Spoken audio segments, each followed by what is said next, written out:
All right, good morning, everybody. Thanks for joining me. We'll go ahead and get started here. If you got your question, go ahead and post it. If you're on a mobile device, it's either going to be, it's probably going to be below the video. If you're on a normal desktop, laptop, computer, something like that, it's going to be to the right of the video, or it should be.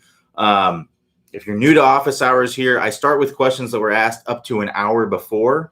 So looking at here, it looks like I'm going to be starting with Dave P today. So Keith L., David M., Brian L., some of these questions came in late last night or the day before. So, if your questions, if you're here and you'd like to get your question answered, just copy and paste your question and we'll get answered. So looks like we already got a bunch of questions in here. So we'll go ahead and get started, like I said, with David P here. So David P says, I rarely make a divot. When I do, it's short and deep. When I try the move, I thin the ball. Any thoughts to get a divot in front of the ball? So really, it's about that low point. You got to get that low point ahead of the golf ball. So what exactly is the low point? Your club comes down, right?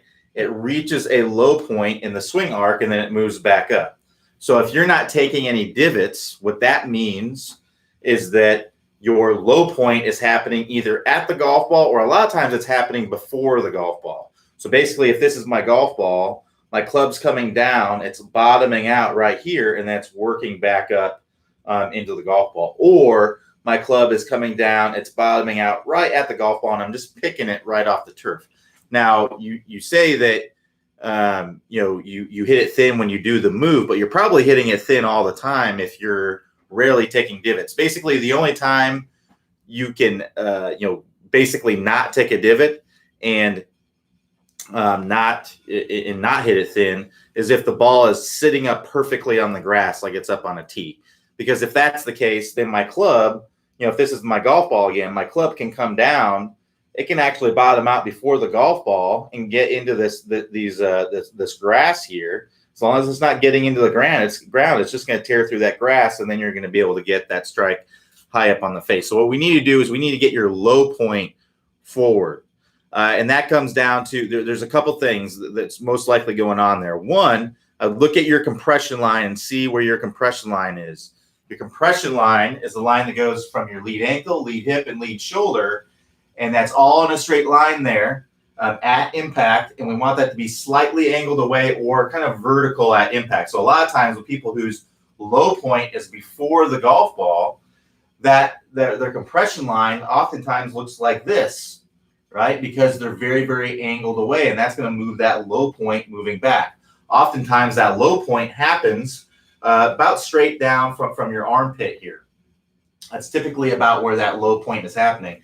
We want that to be ahead of the golf ball. The average, your tour player for like a 7-iron, like a middle iron, the low point is 4.5 inches in front of the golf ball. So what's happening when players are taking divots, they're coming down, the club's coming down, it hits the golf ball, right? And then gets into the turf. It bottoms out 4.5 inches in front of the turf, in front of the golf ball, and then moves up out of the divot.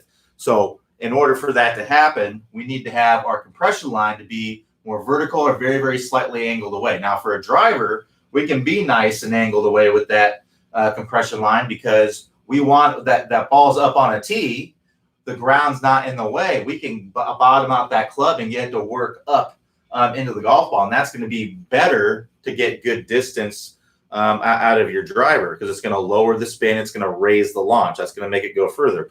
But for an iron, we're typically playing these shots off of the turf, right? So we need to hit down and through the golf ball a little bit to make that happen. It's not a lot that you're hitting down. I don't want you to think when I'm saying hitting down that you're going like that and really chopping down into the golf ball. We're hitting very, very slightly down into the golf ball. Your average tour player, if you talk about a 7-iron, it's about, they're hitting down into the golf ball roughly 5 degrees. That's about the average. Is if you think about that in sense of a clock, right? So 1 minute on the clock is 6 degrees. So they're hitting down less than 1 minute, that little wedge there, down into the golf ball. It's not very much. So they're not chopping down into the golf ball 30 degrees or anything like that. So I don't want you to have that sense that we have to go like this. And you watch when I do that, watch where my compression line is. My compression line is now leaning toward the target. If we get to where we're vertical or very slightly angled away with an iron, that's going to get me to where my low point is more than likely going to be ahead of the golf ball. I'm going to be able to take divots that way. So you want to work through that that compression line course. It's a part of the Top Speed Golf system. It's included in your membership. Go take a look on video your swing from face on. See where that compression line is. Video your swing and pause it at impact and draw a line from your lead ankle, lead hip, lead shoulder, and see what's going on there. Now, you may see that you're bumped out like this, right? And when that happens, again, that low point is going to get far back. You may see that you're like this. You're kind of hanging back. Again, that low point's going to be too far back. We need to get that low point more forward in all this in a straight line. You'll work on that in the compression line course. So to get to that compression line course, all you have to do is go to the top of the screen, hover your mouse over that instruction tab. That's going to expand a menu, and then you can go and click the Top Speed Golf system, and then you can click the compression line course and start working through those drills. Work through level 1, work through level 2, level 3. Get that compression line good so that you're hitting down and through the ball. Remember, just down a little bit and getting that low point ahead of the golf ball so that you're getting that good, consistent ball first contact, time in and time out.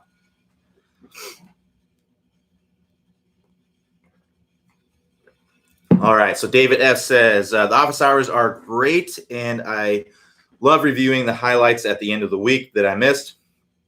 How can I find the actual date and time of the highlights if I need to reference them weeks later? So we don't have that information available. David, glad you're really enjoying the office hours, but we don't have that information available as far as the exact date and time and so on and so forth. So basically the way that it works is we'll have the office hours for the week, and then I will go through them. And a lot of times as we're going through the office hours, I kind of already know, okay, that would be a good thing to send in an email out to people, because I think people would be interested in it. Like Dave's previous question there, I think that would be a good highlight. I may include that in the highlights here coming up next week. But basically the way that it works is on Friday, I gather up, my 5 highlights, and I send them to our email team, and then they put the videos together, and then those will be the highlights for the next week. So the highlights that you're seeing on the website right now are from like a week and a half ago, or from 2 weeks ago, basically. And the highlights that we'll put on the site on Friday are from last week. Right. And so that's basically going to be the time frame if you want to go look for it. But as far as the exact date and the time of the highlight, we just don't have that information. We just don't post that information on there. So there isn't a way that you'll be able to get that. Sorry, David. So Anthony B says, I tend to finish my swing on my toes and out of balance. I generally fight a hook, and I think I swing too much into out. What drills do you recommend? So Anthony, you're on the right track there. You probably are suffering from what's called early extension. So if you looked at your swing on video, it probably looks something like this as you're coming into contact, right? So your hips are moving toward the target, or sorry, not toward the target, toward the golf ball, and getting out on your toes. And when you do that, when you stand up, right, what happens is that the club is going to drop underneath, right? The club's going to, because watch what my hands do. My hands go up, the club drops underneath, and now that club's working too much into out, and that's where those hooks come from. The hooks come from that club dropping way too much inside, and now you got to save it at the end and really roll your arms over hard to get that ball to go straight. So what you'll want to work on, there's a couple things that you may want to work on. So one is going to be if you're coming down steep, because the reasoning why you may be having to stand up is because you're starting down steep. So when you start down steep, you get this club coming down like this. So maybe you're at the top of the swing, you're in great position here, but you start down with the club kind of vertical. So if you look at your swing on video from down the line, you see this butt end of the club kind of pointing on the inside of the golf ball instead of on the outside of the golf ball, nice and shallowed out. You get it kind of looking like this. what's going to happen a lot of times, especially with better players, is they'll end up kind of standing up. And what that does is, again, it raises the handle, drops the head. Now I can get that club head closer to on plane, and I can, hit a straight shot. But a lot of times what happens is you'll overdo it, right? You'll go too far, and you get that club working too much from the inside, and you'll hit those hooks sometimes. So that's probably what's going on there. So if that is the case, you want to work on the move course. The move course is going to get you to where you're shallowing out the club. So now I don't have to make a compensation to get this club to come back on plane. It's already on plane. Now I can just square up the face and rotate into contact and stay in my posture and get some really good forward shaft lean and compression and so on and so forth. So look at your swing on video. See if you're seeing this steep position in the downswing where this butt end of the club is pointing inside of the golf ball. If that's what you're seeing, then you're going to want to work on the move course to get that club shallowing out, get that face squaring earlier so that you can rotate into impact. That's going to be one great drill in there is going to be the tennis racket drill from the move course. The move is included in your membership. So all you have to do is go to the top of the page there, click the instruction tab, then select Top Speed Golf System, and then click the move right there, and you can get started on that. Now, if you're seeing that you are already nice and shallowed out, you're already in a great position here, but you just stand up anyway and get this early extension, and you get that club working too much from the inside, then you'll want to work on our Stop Early Extension course. It's just a course that's based on getting your body to move in the right way into impact so that you can, not get up on your toes and so on and so forth. So again, that's a course it's a bonus course that's also included in your membership. To get to that Stop Early Extension course, all you have to do is click the house icon at the top of the page. That will take you to the home page. If you scroll down on the home page, excuse me, you'll see a list of all the courses that we offer on the website. There's 20 plus courses that we have that's included in your membership. All you have to do is go down there, click that bonus course, that Stop Early Extension course, and get started on the drills. And you can get rid of that early extension and get more in balance and start hitting some much better golf shots. Excuse me.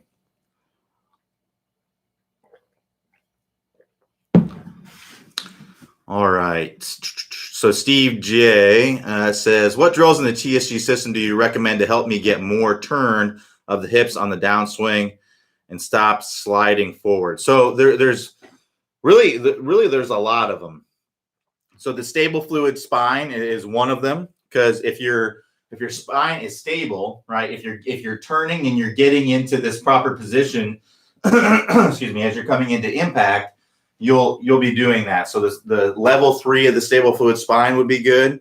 The power turn, let's not mistake the power turn. The power turn is not only getting a good shoulder turn in the backswing, but it's also getting that shoulder turn in the full finish as well. So that's another one. And the main one that you're probably going to want to look at is the compression line course. So our compression line is getting into impact where our hips are rotated, right? And our lead ankle, lead hip, and lead shoulder are all in a straight line here at contact, right? And slightly angled away from the target. With an iron, it can be more vertical, but basically slightly angled away and in this position right here. That's where we're trying to get to. So if you are in a position where you're not rotating and you're sliding your hips, that's kind of the opposite of our compression line, right?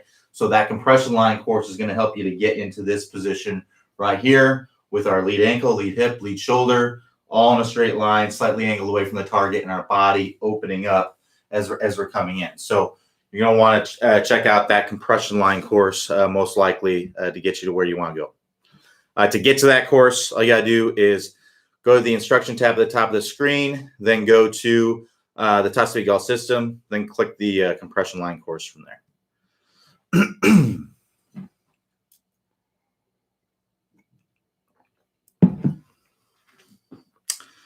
So Mike G says, hi Q, over the years, I have struggled with forward shaft lean, too intent to make sure that the club is forward at impact.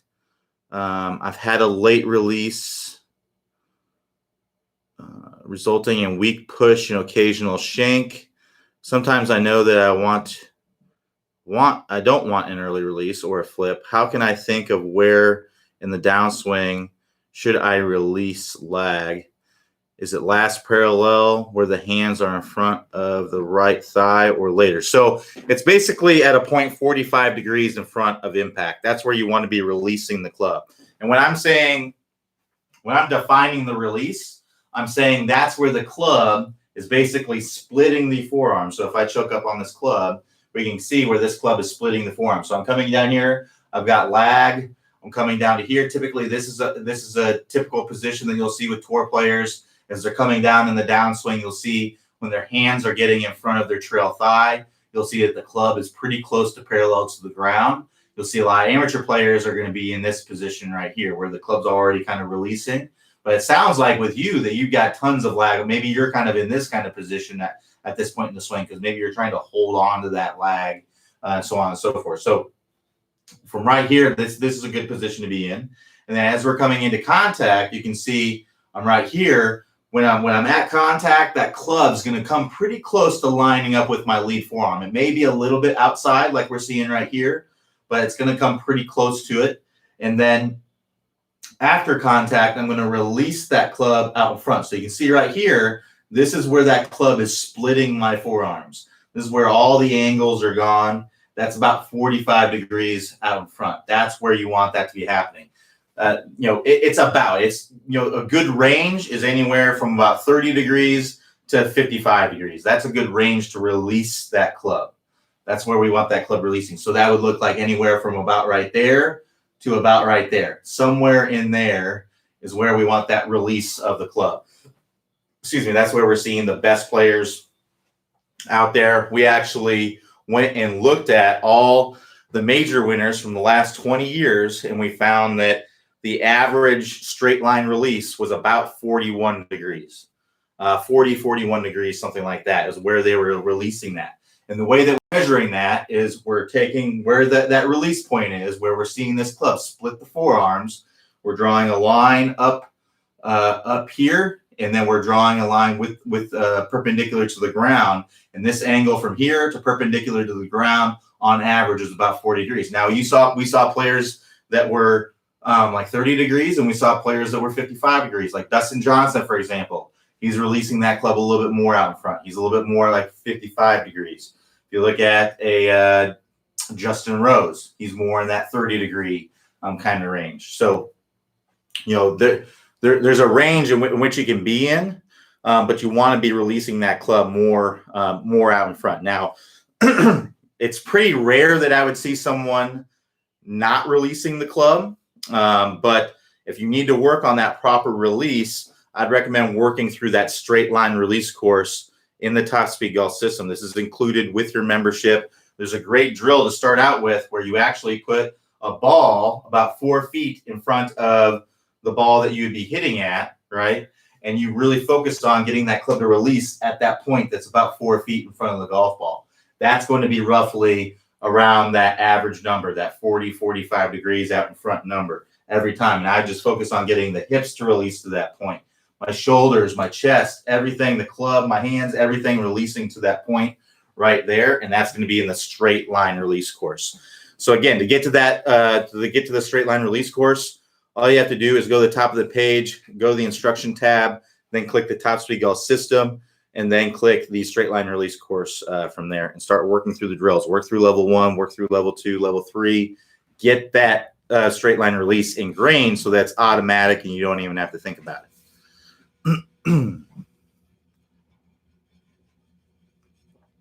All right, so John C says, if the mind can only handle 2 swing thoughts, what 2 would you choose? It's really personal preference. My 2 swing thoughts may not be what works best for you. Everybody's a little bit different, so that's really kind of an impossible question to answer. One thing to keep in mind is that you can only think about one thing well at a time. You can think about multiple things, but you can't think about, you can't think about 2 things really well. So if you think about, for instance, if you are texting and you're driving, right?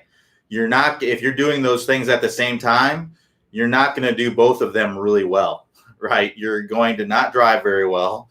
You're probably going to swerve or something like that if you're really focusing on the texting. And if you're really focusing on the driving, you're probably not going to text very well. You're probably going to misspell words and mistype things and so on and so forth. So there's a reason why there's a big reason why we don't want to be doing those things, because it's dangerous, right? So those are two, you're not going to be able to think about two things at the same time and do them well. The only way that you can is if it's automatic. So if you think about walking and chewing gum, right? You can walk and chew gum at the same time very, very well. Those are two things that are automatic for you. If you've never chewed gum before in your entire life, or if you've never walked before, right? So for a newborn baby, right, that walking and chewing gum is not going to be an easy task, right? So, it's something, the only way you're going to be able to do two things or more than one thing at the same time is if one of those things is something that you automatically do that you don't even have to really think about to make happen. So that's really what it comes down to. So I would find the one thing that's going to help you, right? So for me, my issue in my golf swing is that I like to get quick at the top of the swing. So I get up at the top and then I get quick in transition and things kind of get out of sequence. If I get up to the top of the swing and try to feel like I keep my back turned to the target a little bit longer, I tend to hit the ball better. I tend to swing much smoother, have more power, tend to sequence a lot better. So that's really what my swing thought is right now.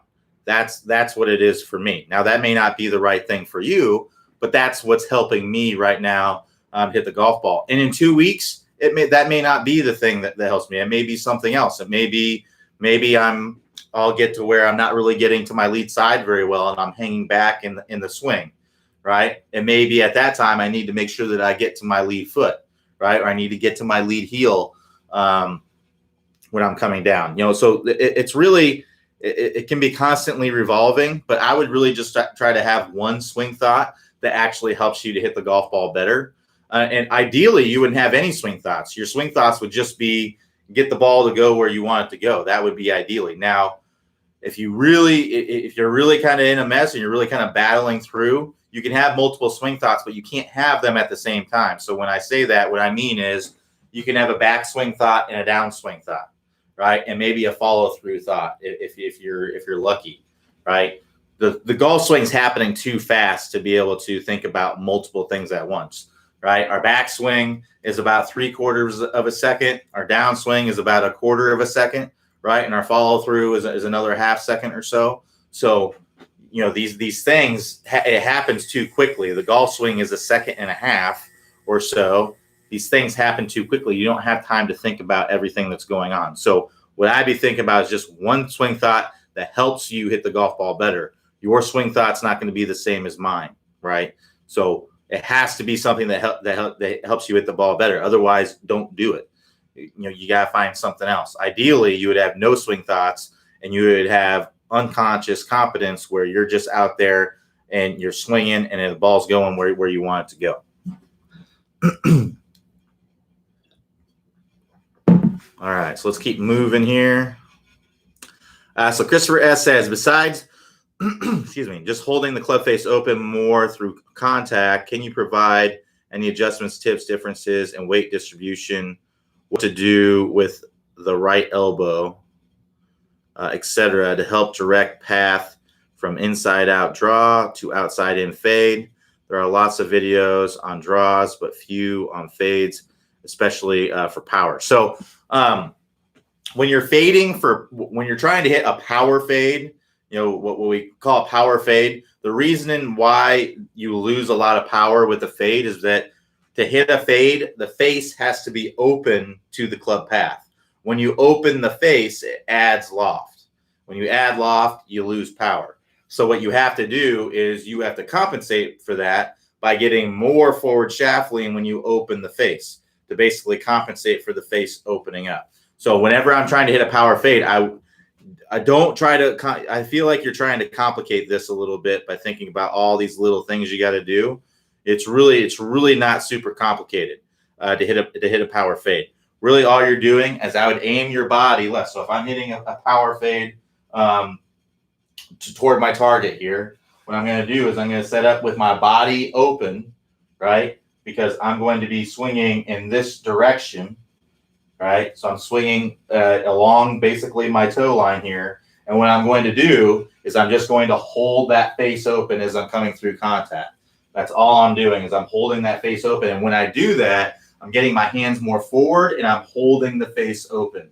So I'm really making sure I'm really opening up as I'm coming into contact, and I'm just getting my hands more forward. And when I do that, it's going to be a lot easier to hold that face open. It's a lot harder to get the hands forward and square up the face, but you can really get the hands forward and hold that face open through contact. That's how you hit a power fade. There's no other adjustments or things you have to do with your elbow that's any different than what you would do with a normal swing.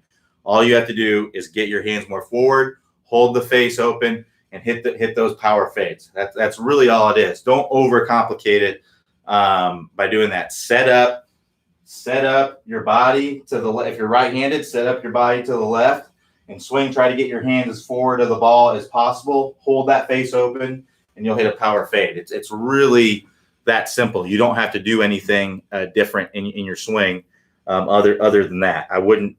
I feel like you're kind of trying to complicate it a little bit. It's not complicated. And there are plenty of there's actually 2 power fade videos on the website too. So if you want to check those out, there's plenty of those. If you're ever looking for something in particular on the website, sorry, my voice is not it's kind of scratchy today. But if you're ever looking for something in particular on the website and you want to search it, it's very, very easy to find. There's a search engine on the website. Just search fade on the website and you'll find lots and lots of videos. There might be a few more videos on draws, but not many. I mean, most of them we have about as many videos on hitting fades as draws. It's either that or they're both in there. So if you're looking for a video on that, just search fade on the website. Upper right-hand corner, you'll see a search box there. If you're on a mobile device, if you go to the top of the page there's an icon that's 3 horizontal lines. If you select that, that'll expand a menu.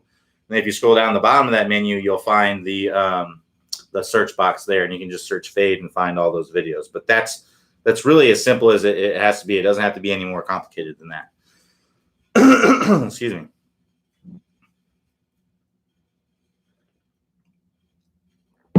All right. So Roland R says, I've got a lot more rotation since I started the program. Backswing is far better than before, and I don't think I've ever had a full finish as I do now. Drills have made me find extra flexibility. I struggle with timing. Can't seem to open early enough to get my now faster swing through. It becomes all-out chicken wing fight. Any drills dedicated to timing of that rotation. So a chicken wing is caused by the arms out racing the body. So you're just not sequencing properly in the downswing. There's lots of reasons why that could be. But most likely it's from coming down steep. If you come down steep, what we talked about earlier, if you come down steep, you have to stand up typically to get that club to work back on plane. And when you stand up, you can't rotate. So what I'd recommend doing is working on the move. The other thing that you work on in the move is getting that club face squared earlier. So maybe you're at the top here, you've got this club shot up, but you got this face wide open as you're coming down. And then at the last second to square up that face, you have to flip and roll the arms through to square it up. And when you do that, you can't. The arms are just going to race out in front of the body, and you're not going to continue to rotate. So what we want to do is we want to get this club shot out so that we don't have to make a compensation in the downswing to get it on plane. We want to square that face earlier. So now we can just rotate and stay in our posture as we're coming into contact. So that's what I'd be looking at, is probably the move course. But again, it's hard for me to know without seeing your swing exactly what's going on. But the move course is going to be the course that you're going to want to work on most likely to get to where you want to go. So to get to the move course, all you have to do is go to the top of the page, go to the instruction tab, then go to the Top Speed Golf System, then go to the move course and start working through the drills. That tennis racket drill in the move course is a really good one, but I recommend going through the entire course. And if you want me to look at your swing and see exactly what's going on, we do offer unlimited swing reviews. Hope to be opening up some spots here soon So if you're interested, go up to the top of the page, click the Get a Review icon there. If you select that, that will take you to the swing review page. Scroll down to the bottom. If you see a spot open, go ahead and grab it and let's get started. But if not, make sure that you join that waiting list so that you can be on the email list that goes out whenever I open up spots. I usually sell out to the waiting list. So if you don't join the waiting list, you may never get notified whenever we get spots available. So make sure that you join that waiting list so that way you can get notified here in the future. So Jeff P says, when dealing with windy days, I try to tee the ball further back in the stance to help keep ball flight lower. Is this a good way to control ball flight, and what distance loss should I consider? So sometimes what happens is that you'll hit down on the ball more, which will make the ball spin more. So when the ball spins and you hit it into the wind, you're going to lose distance because the ball is going to tend to balloon on you. So typically, what I would recommend doing is actually taking less loft. So let's say you're hitting, it's a 150-yard hole, and you normally hit your 9-iron 150 yards, right?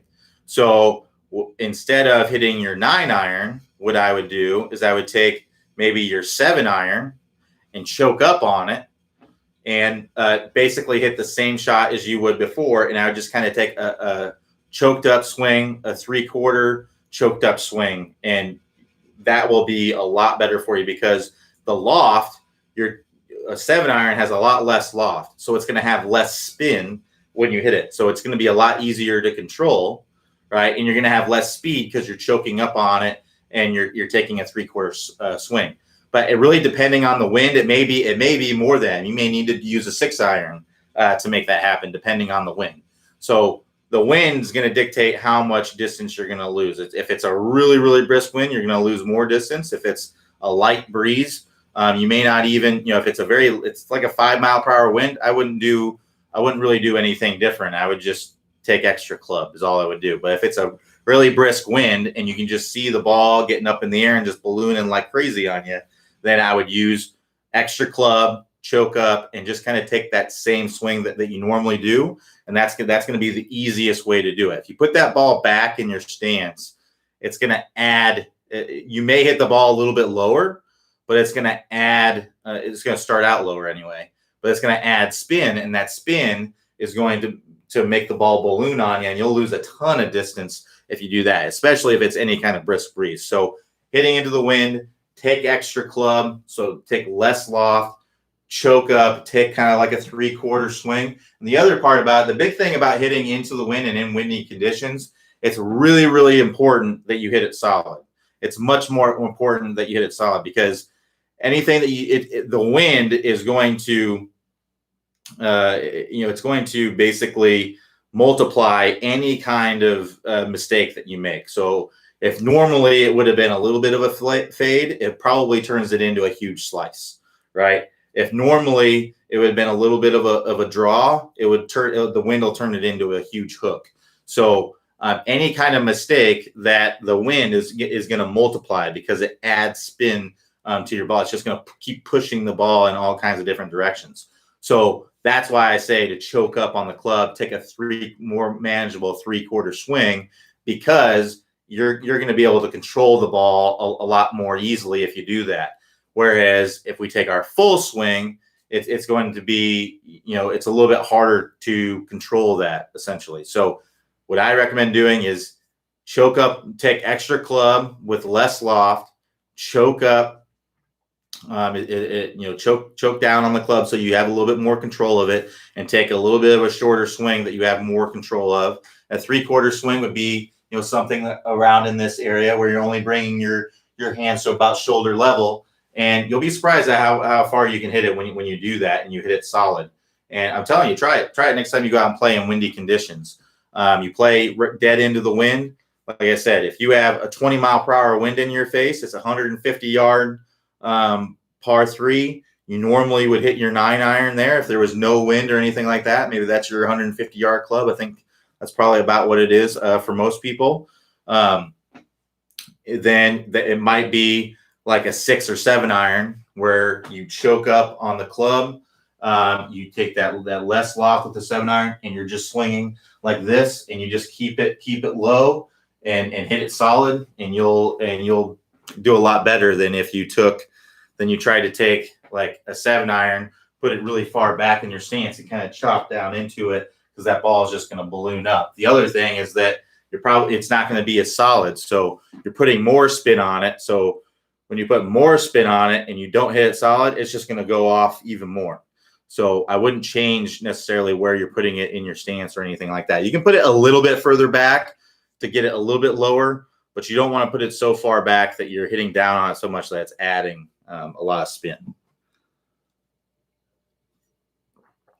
All right, so Rod P says, if the butt end of the club has to go up when it goes around the corner to sling the club head out, how can this be achieved without bending the elbow or chicken winging? Thanks.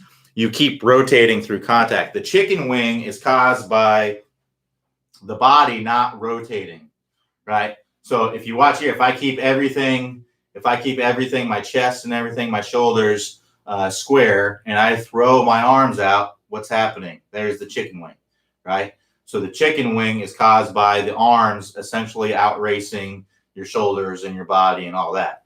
What you need to have is you need to continue to rotate as this club is working around your body, right? So my club's reaching the corner here. I need to keep my shoulders moving back and up and get this club working back and up and to release out in front.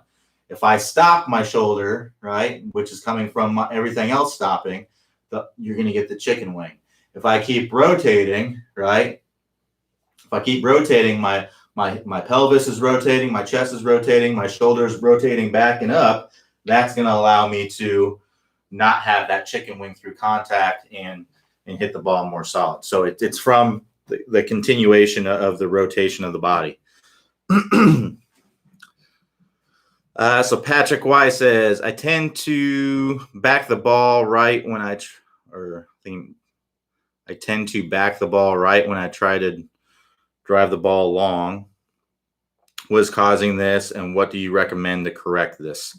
Well, I mean, it sounds like you're blocking the ball to the right. So what that means is you're leaving the face open, essentially. So if you're trying to hit the ball long and you're trying to get a little extra, you may want to think about really rolling the hands over a little bit more through contact to get that face more closed. Because it sounds like you're just leaving the face open. Otherwise, it's really impossible for me to say without seeing your swing, but just based on what you said there, I just feel like you're rolling the hands over more to get that face closed through contact. Or you can aim a little bit to the left too, if you tend to do that. So Jason P says, I open my upper body, shoulders way too early.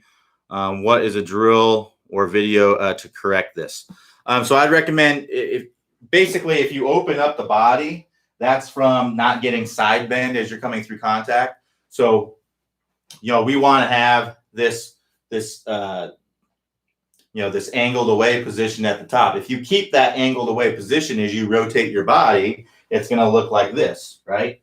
So what we have to do is we get our hips rotating, we need to get what's called a little bit of side bend here and a lateral side bend, which is where I'm going like this. If I keep my pelvis level here and I tilt my rib cage down like that, that's side bend.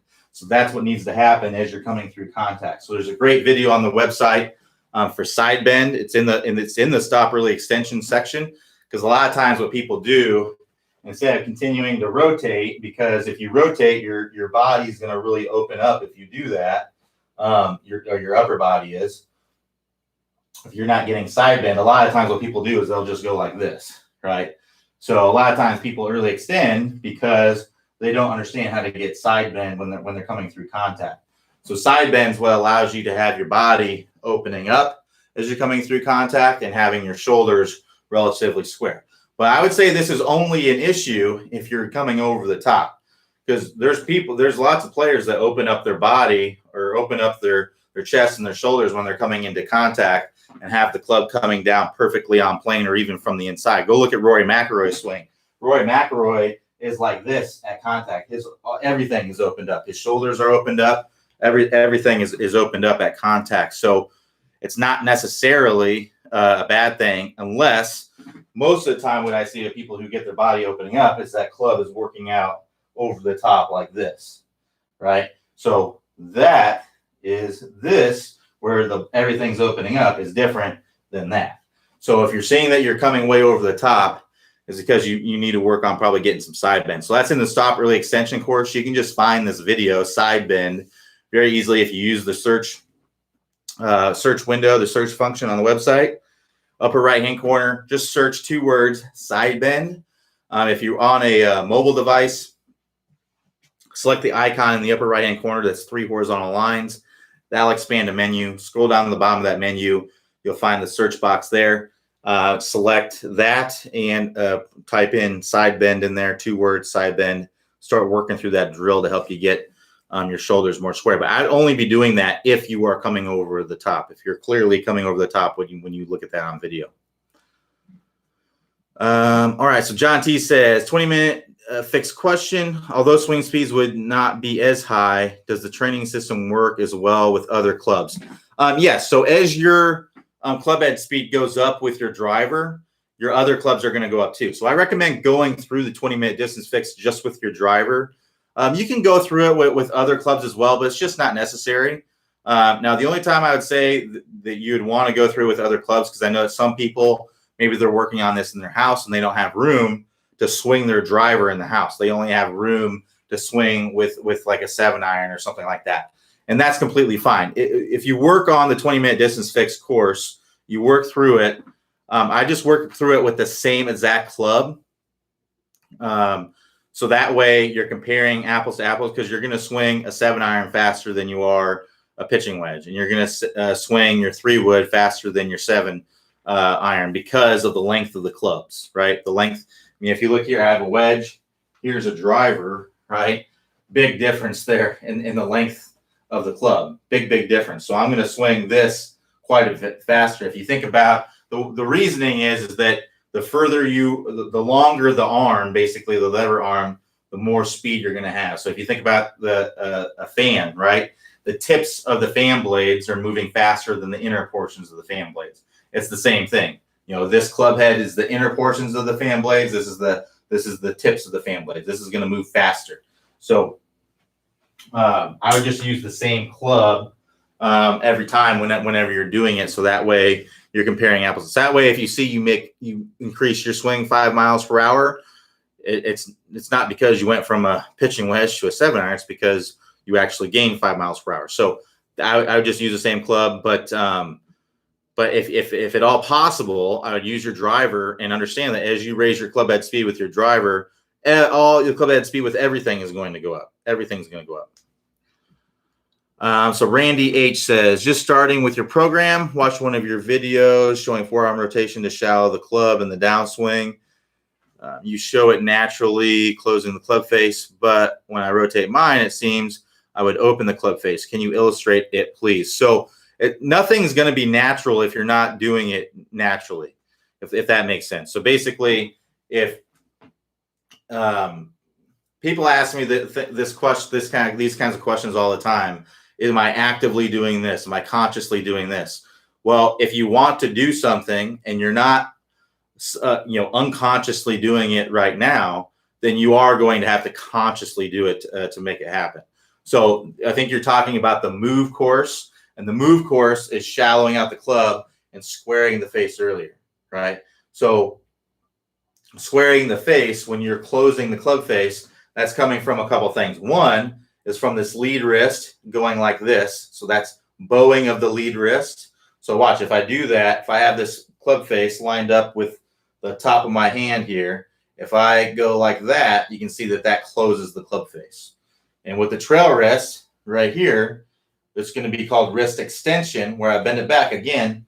If I bend it back, you can see that closes the face. So those two things have to work together to close that club face. That's what's squaring that up. So when I shallow it out, I need to get that club face squaring earlier in the swing. And that's from this motion right there. You can see how that's opening and closing the face. So I'd recommend working on is the tennis racket drill from the move course to get that club shallowing out and get that club face squaring earlier in that transition. So to get to that course, all you have to do is go to the move course, click or go to the instruction tab at the top of the screen, click the Top Speed Golf System, then go to the move, and then 1.3 is the tennis racket drill. But I'd recommend working through all of those drills. There's also a great the second drill, the 1.2 video in the move course is also good because it's getting you to where you're coming down and you're getting that club face already kind of squared to the golf ball as you're coming down. That's also a really, really good one to work on.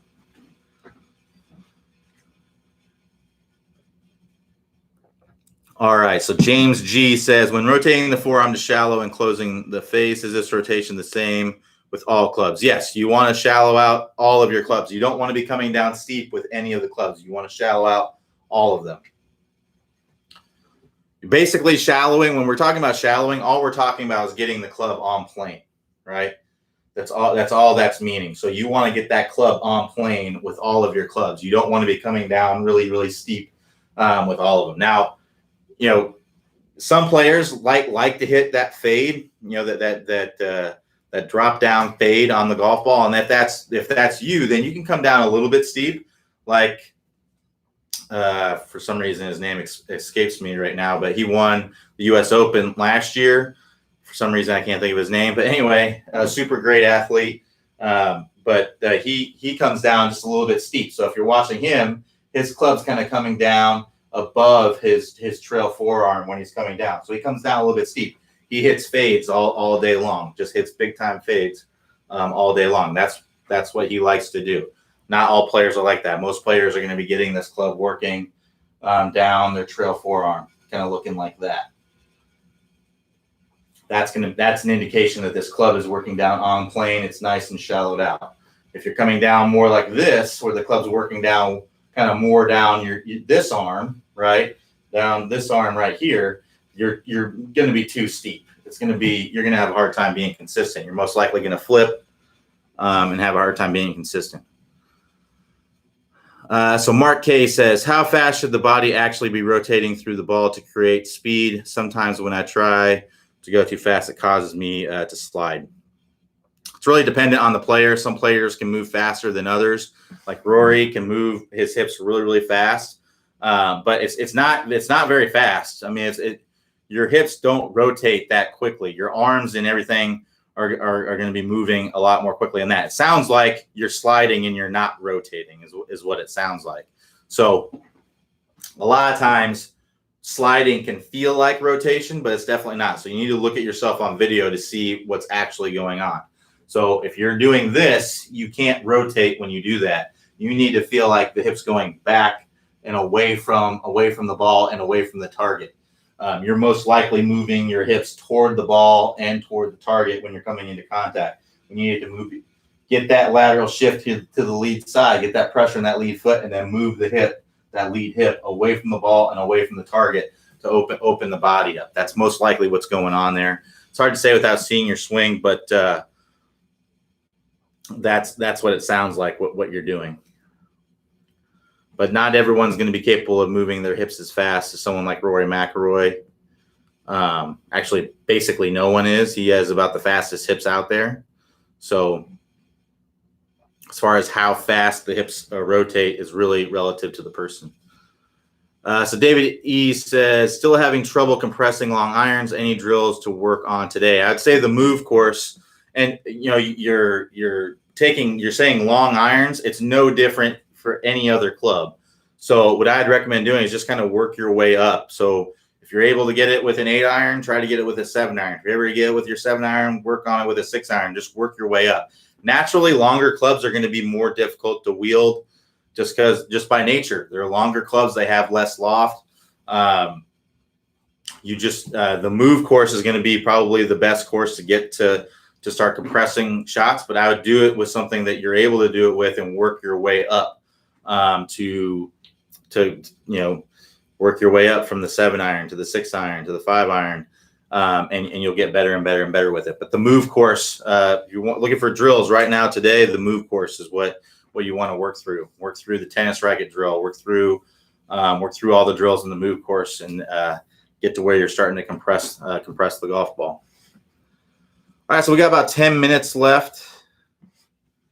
Any more questions?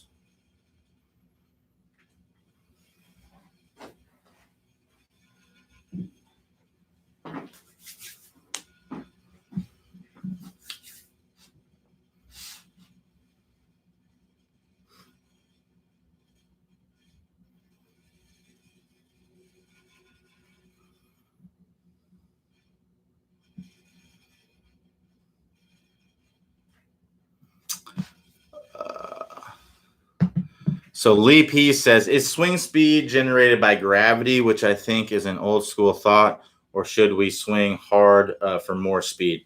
I mean, gravity is definitely involved, but it's not this. It's not just the arms, just the club, just dropping down like that creates a swing speed. It's definitely involved. It definitely helps.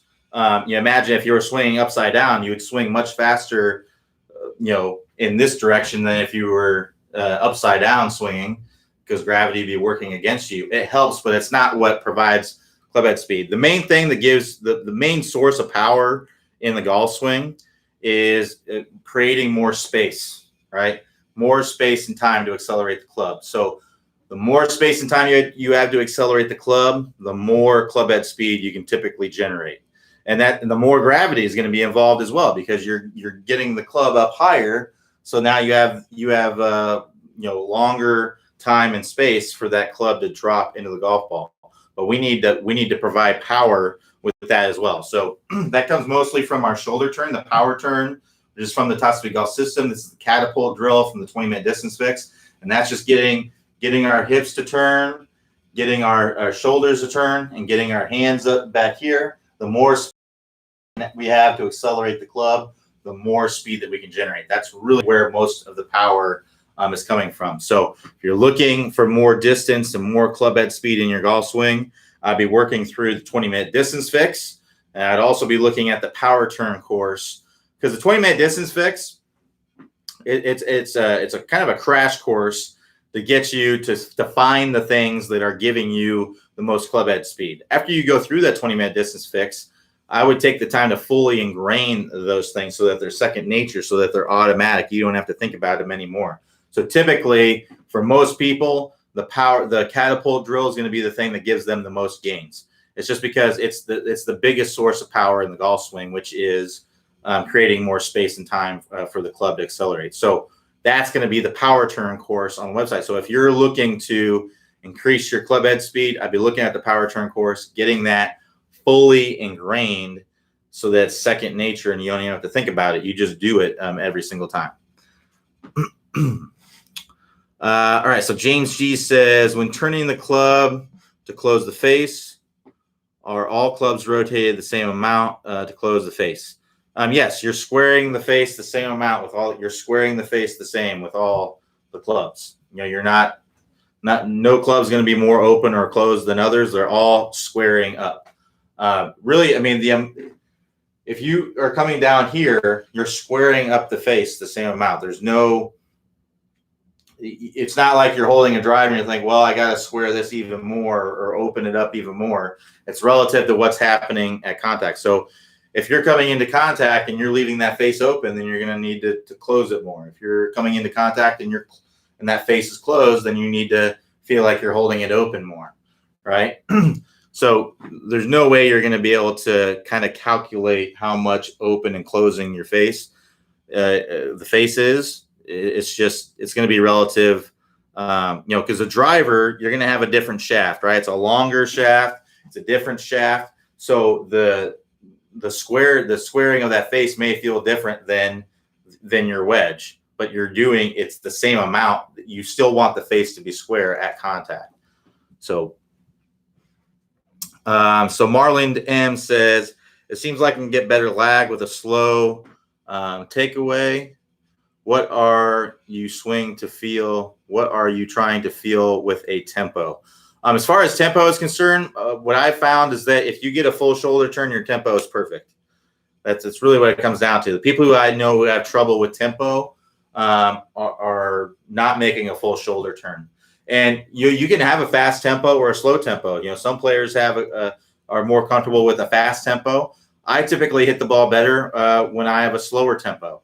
Especially in the transition, when I slow things down in the transition, I hit the ball better. That's kind of one thing that I'm struggling with a little bit right now. Is I tend to get a little bit quick at the top. So that's really what it comes down to. So if I get my full shoulder turn and just try to just wait like a half a second, I know it's way less than a half a second, but if I just try to wait slightly and get everything moving, then I sequence a little bit better. But you know what? Next week it may be I may be overdoing it, and I may be getting a little bit stuck or something like that. So it's constant tinkering and adjusting to get to where you want to be. So like I said, some people do better. Like if you look at Jon Rahm's swing, right? Very, very fast swing. If you blink, you'll miss his golf swing. So that really fast tempo works for him. So you just got to find the right tempo that works for you. If you hit the ball better with a slow takeaway, then it sounds like that's what you should be doing is having a slower takeaway. So it's everyone's a little bit different. No, there's no there's no blueprint for every single person. That's really what the top speed golf system is that we took the things that we see all of the good players doing. Every single one of them are doing these things in the golf swing. Everything else is kind of your own personal signature, right? So if you take Jim Furyk and you take Dustin Johnson, I mean, those are two very different looking golf swings, right? But they're all doing they are all doing the top speed golf system. They're all nailing the stable fluid spine. They're all getting a good shoulder turn. They're both getting lag. They're both, they're doing all of the things that we talk about in the top speed golf system, but two very different looking swings, right? And two very good ones. I mean, Jim Furyk has shot a 58, right? And I think he shot one or two 59s. I can't remember, but I mean, he holds some of the records for the lowest rounds in PGA Tour history. And Dustin Johnson, former #1 player in the world, major winner, still, out there playing at a super high level. I think he's a top 5 player in the world right now. So yeah, I mean, definitely some good things going on. So Charles P says in Clay's 3-wood video, he talks about hitting down the ball. Does that go for hybrids also? Yes. You have to hit down on the ball on any shot that you're hitting off the turf. And like I said earlier, when I'm saying hitting down on the ball, I don't mean like this, right? I don't mean chopping down. I mean, you're hitting very, very slightly down on the ball. The ball, when you're hitting it off the turf, the ground is in the way, so you can't hit up on it. And the only way you can really hit up on it is if the ball is such a perfect lie that the ball is just kind of sitting up on the grass, like it's not a tee, like it's almost like it's floating up in the air.